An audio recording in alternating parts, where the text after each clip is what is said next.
انت عارف الكلام اللي انت قلته ده معناه ايه؟ حسام حسن بيعلن الحرب على السنغال دلوقتي حالا يا جماعه، وبيتحدى السنغال وبيتحدى ساديو ماني. وتعالوا شوفوا قال ايه يا جماعه. مبدئيا كده يعني حسام حسن دخل المؤتمر الصحفي هو وتريزيجيه وقعدوا عادي جدا يا جماعه. فواحد صاحبي ساله السؤال وقال له كده بالحرف: يا كابتن حسام مش خايفين من مواجهه السنغال؟ فراح رادد عليه حسام حسن بكل ثقه وهدوء، قال له: بص، احنا بنحترم كل الفرق اللي موجوده في افريقيا، وبنحترم كل المنتخبات اللي لعبناها، ولكن احنا ما بنخافش. الاحترام حاجه والخوف حاجه، واحنا لو بنخاف ما كانش زماننا وصلنا دلوقتي حالا للدور نص النهائي اللي احنا فيه. راح رادد عليه الصحفي بسؤال تاني، قال له: طب طبعا يا كابتن حسام استعداداتك ليه منتخب السنغال اكيد مختلفه عن استعداداتك لكوت ديفوار والماتشات السابقه، بتستعد ازاي للسنغال؟ فراح رادد عليه كابتن حسام بكل ثقه وقال له: بص، استعداداتنا لمنتخب السنغال، انا بالنسبه لي الماتش ده حياه او موت، والماتش ده بالنسبه لي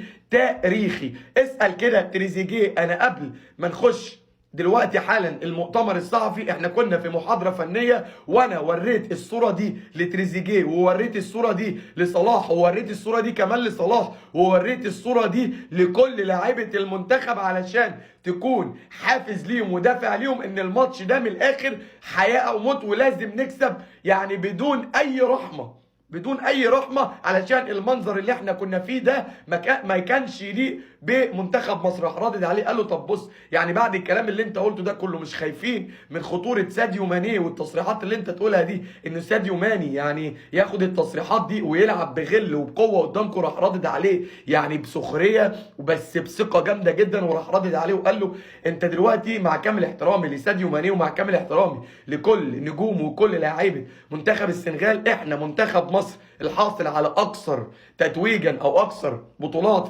في بطوله افريقيا.